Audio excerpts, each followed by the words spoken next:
Media में आप सभी का स्वागत है और मैं हूं आपके साथ आकांक्षा यादव।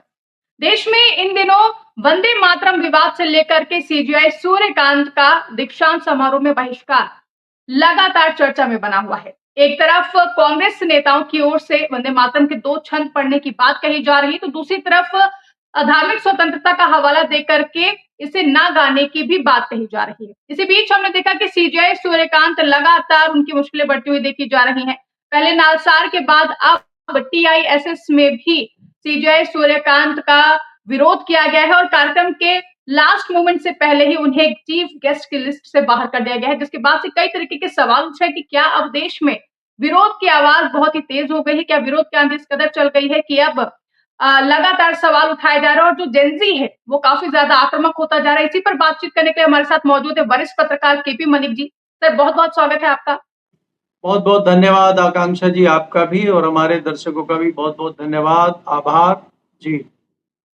सर, जिस तरीके से देश में इस वक्त विरोध की आवाज सुनाई दे रही है, चाहे हम वंदे मातरम को लेकर के बात करें, लगातार घमासान देखने को मिल रहा है और अब जिस तरीके से हम देख रहे हैं कि सीजीआई सूर्यकांत का लगातार विरोध हो रहा है, वो अपना ही बयान देकर के अब इस कदर फंस चुके हैं कि हर जगह पर उनको चीफ गेस्ट के तौर पर जब पहले बुलाया जाता है और फिर उन्हें मना कर दिया जाता है। किस तरीके से आप इन सभी घटनाओं को देखते हैं और क्या लगता है, क्या ये नया देश है, नया भारत है जहां पर अब विरोध की आवाज और सम्मान की आवाज लगातार बहुत ही तेजी से उठाई जा रही है?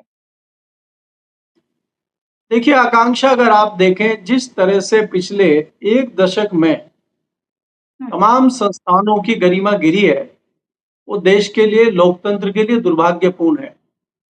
आप अगर किसी भी संस्थान को देखें, चाहे वो चुनाव आयोग हो, चाहे वो हमारी तमाम एजेंसियां हैं, उनकी जो साख गिरी है तो हमें याद दिलाता है टीएन शेषन जैसे व्यक्ति को।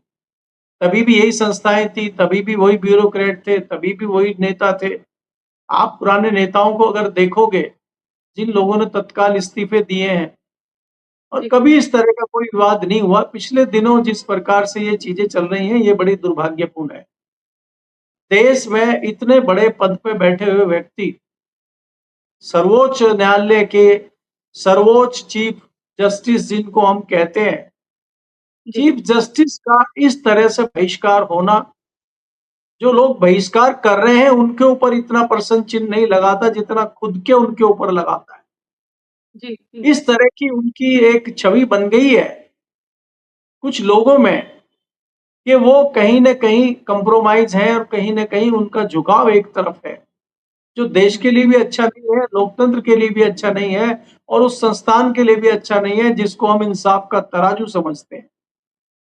आज जिस प्रकार से आचरण उन्होंने किया, इस प्रकार से उनके पिछले दिनों 2-3 फैसले आए, जिस प्रकार से लोगों ने उनके ऊपर उंगली उठाई, अब देश के सर्वोच्च न्यायालय के चीफ जस्टिस पे ही अगर इस तरह के सवाल उठेंगे तो फिर क्या रह जाएगा।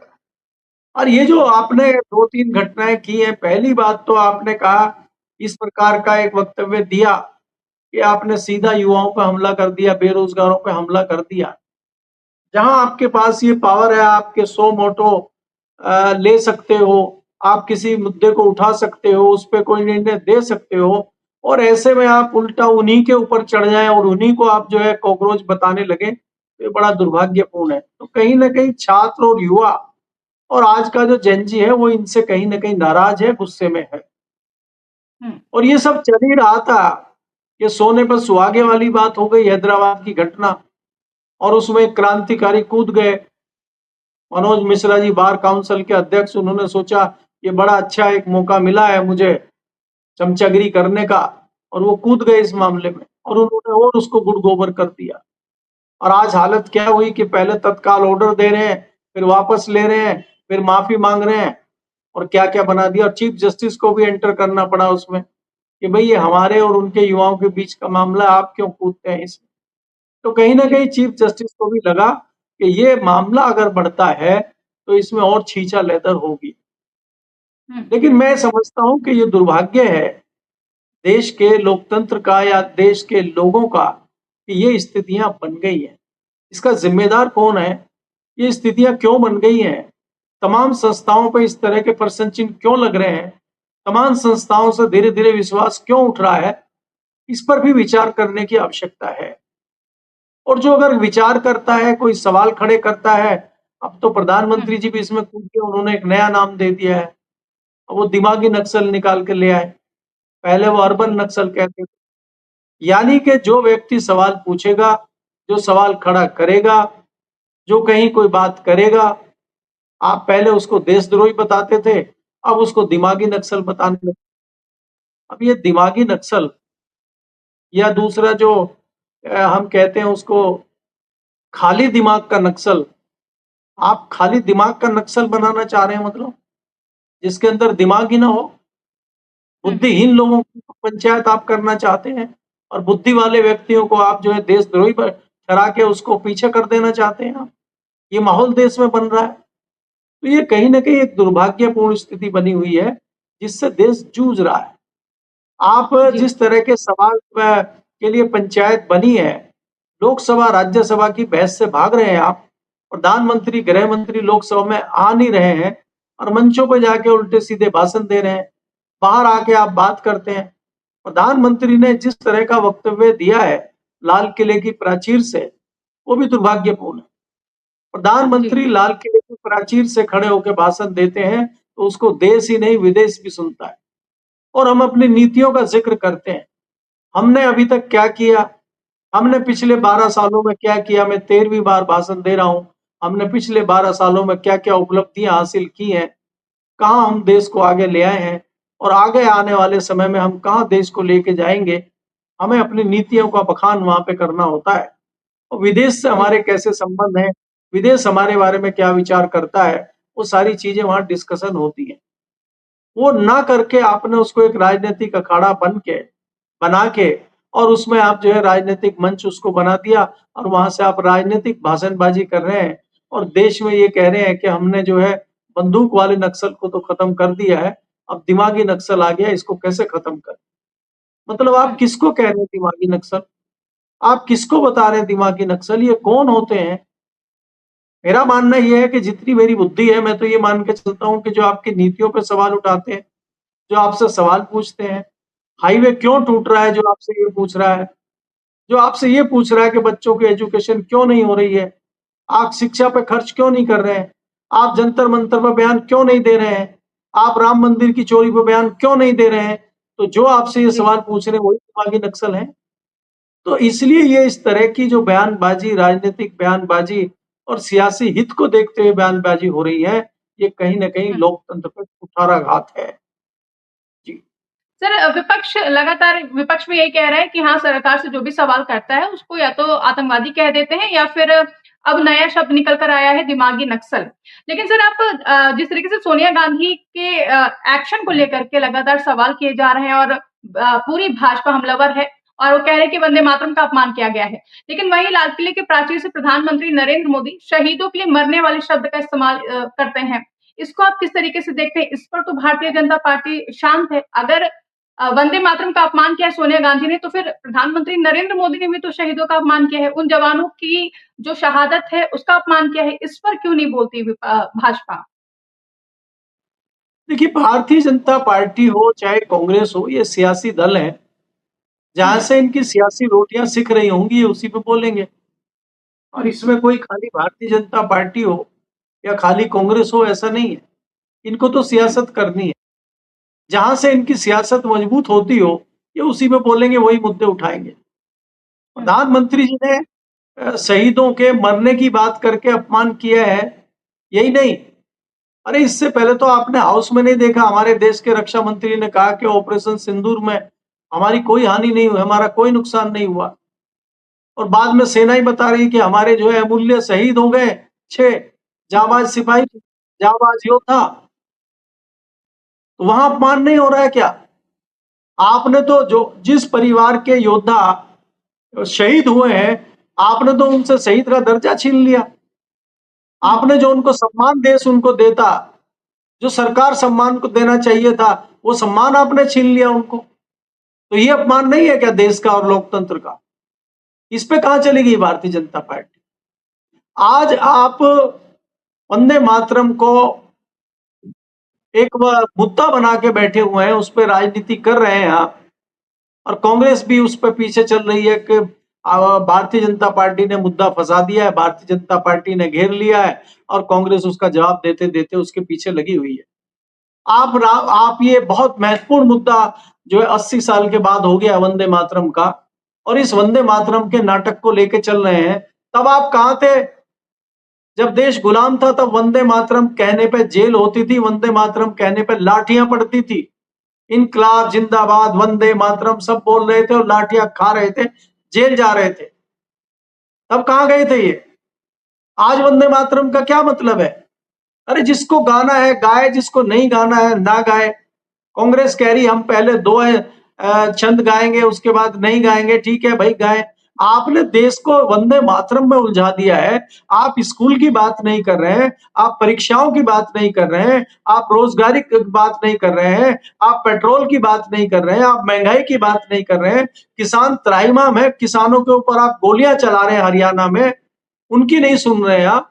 ये मुद्दे सब छोड़ के आप वंदे मातरम को लिए घूम रहे हैं। ये वंदे मातरम लोगों को खाने को देगा क्या?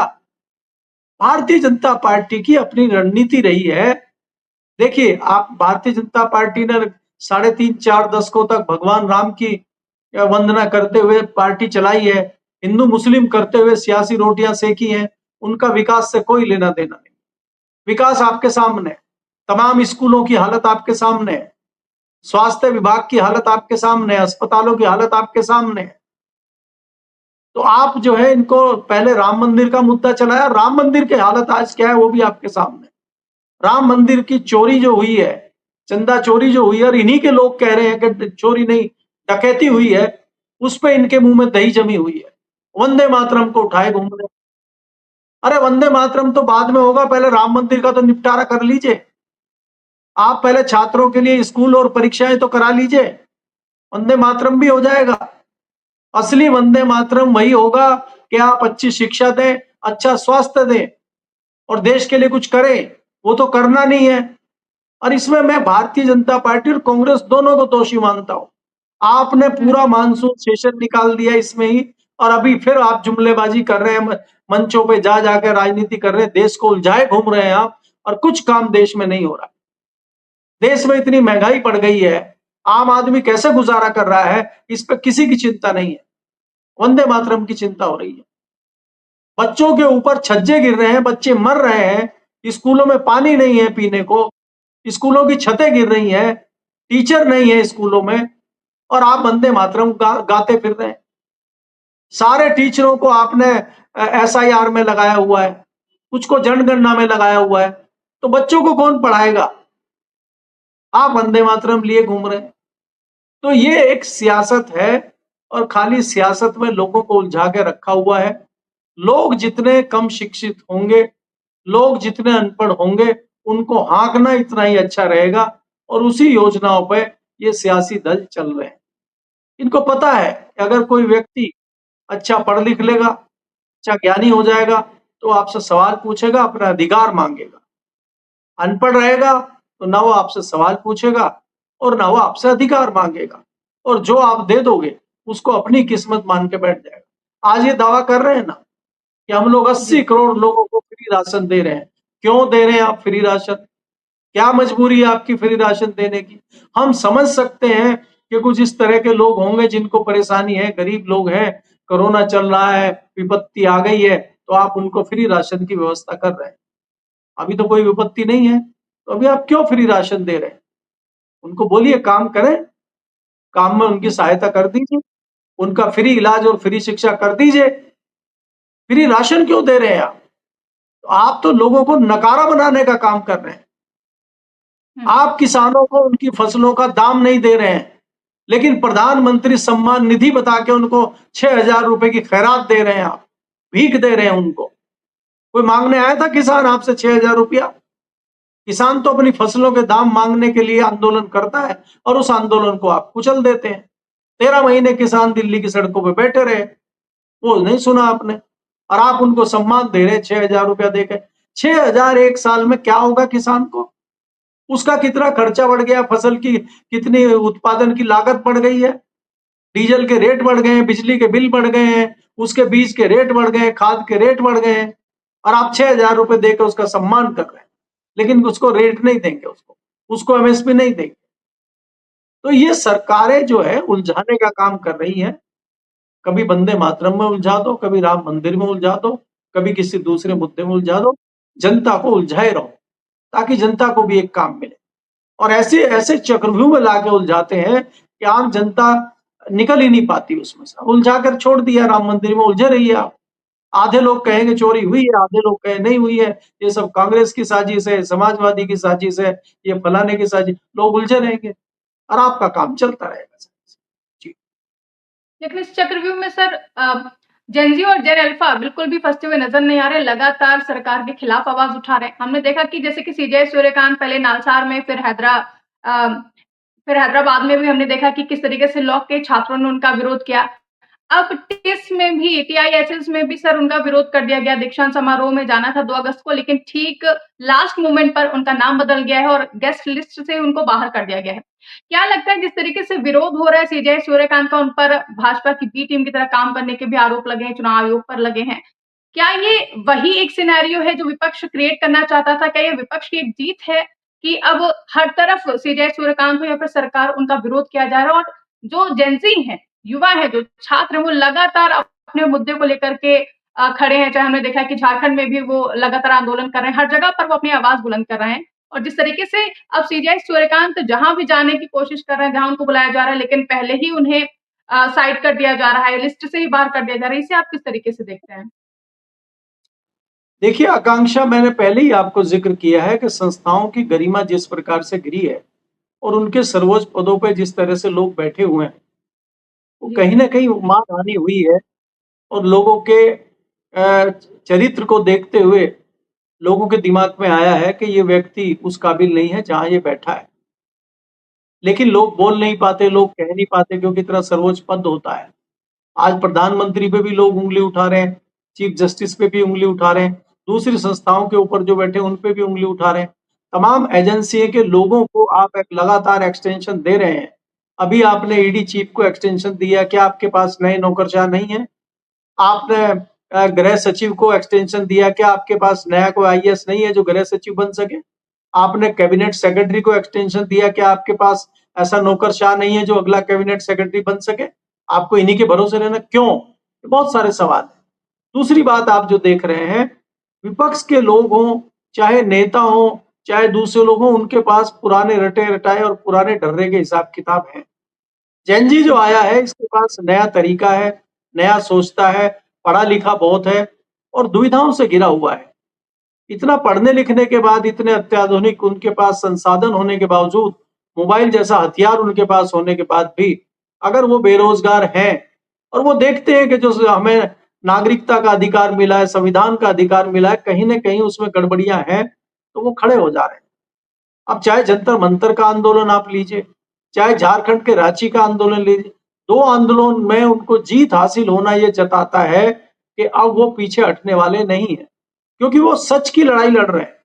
वो कोई उनका एजेंडा नहीं है राजनीति का। जी, यहाँ अगर कोई राजनीतिक दल लड़ाई लड़ता है तो वो सत्ता हथियाने के लिए लड़ाई लड़ रहा हो सकता है, लेकिन उनको तो सत्ता नहीं हथियानी है। वो तो ये कह रहे हैं कि भाई आप स्कूल ठीक कर दो ना, हमारी परीक्षाएं ठीक से कराओ ना, हमें कुछ नहीं चाहिए आपसे। जिसके लिए आप हमसे पैसे ले रहे हो, जिसके लिए हमने आपको चुन के भेजा है, आप वो काम ठीक से करो ना। तो ये तो इनको एक चेतावनी है जो लोग बैठे हुए हैं। अगर ये नहीं सुधरेंगे तो इनको इसी प्रकार से ठीक किया जाएगा जैसे जेनजी कर रहा है। और जेनजी नहीं, जो नया अल्फा जेनजी आया है वो और भी खतरनाक है। वो जी, इतनी भी छूट नहीं देगा जितना जेनजी दे रहा है। तो इसलिए ये तो इन लोगों के लिए अंतिम चेतावनी है। जो सुधर जाएगा वो ठीक है, जो नहीं सुधरेगा उसको ये जेनजी सजा भी देंगे आने वाले समय में। और आपने देखा है कि झुकाने का काम बखूबी इन्होंने किया है। जिस मोदी सरकार को अब ये जानते थे कि यहाँ मंत्रियों के इस्तीफे नहीं होते हैं, वो इस्तीफा करके दिखाया है उन्होंने। जो झारखंड सरकार कह रही थी कि नहीं सुनेंगे, देखेंगे, करेंगे, उसको झुकना पड़ा है। तो सरकारों को झुकाने का जो एक तरीका जेनजी का आ गया है, उससे कहीं ना कहीं इनको भी विचार करना पड़ेगा, अन्यथा वो दिन दूर नहीं है जब वो खुद सजा देंगे इनको। जी। बिल्कुल। जी सर, बहुत-बहुत धन्यवाद हमारे साथ जुड़ने के लिए और ये जानकारी साझा करने के लिए। तो ये थे हमारे साथ वरिष्ठ पत्रकार केपी मलिक जी, जिन्होंने हमें बताया कि किस तरीके से अब देश में विरोध की आवाज बुलंद होती जा रही है। जेन ज़ी और जेन अल्फा लगातार अपने हक के लिए आवाज बुलंद कर रहे हैं और तभी अब सीजेआई सूर्यकांत का पहले नालसार, फिर हैदराबाद और अब टीआईएसएस में भी दीक्षांत समारोह में उनको बतौर चीफ गेस्ट की लिस्ट से बाहर कर दिया, जिसके बाद कई तरीके के सवाल उठ रहे हैं। एक और वंदे मातरम को लेकर के विवाद है, तो दूसरी तरफ सीजेआई सूर्यकांत का लगातार बहिष्कार किया जा रहा है। इस पूरे मुद्दे को लेकर के आपकी जो भी राय है कमेंट करके हमें ज़रूर बताइएगा और इस पूरे सिनेरियो पर आप क्या कुछ कहना चाहते हैं, कमेंट करके हमें ज़रूर बताइएगा। अगर खबर पसंद आई है तो उसको ज़्यादा से ज़्यादा लाइक करें, शेयर करें और देखते रहिए 4 पीएम न्यूज़ नेटवर्क।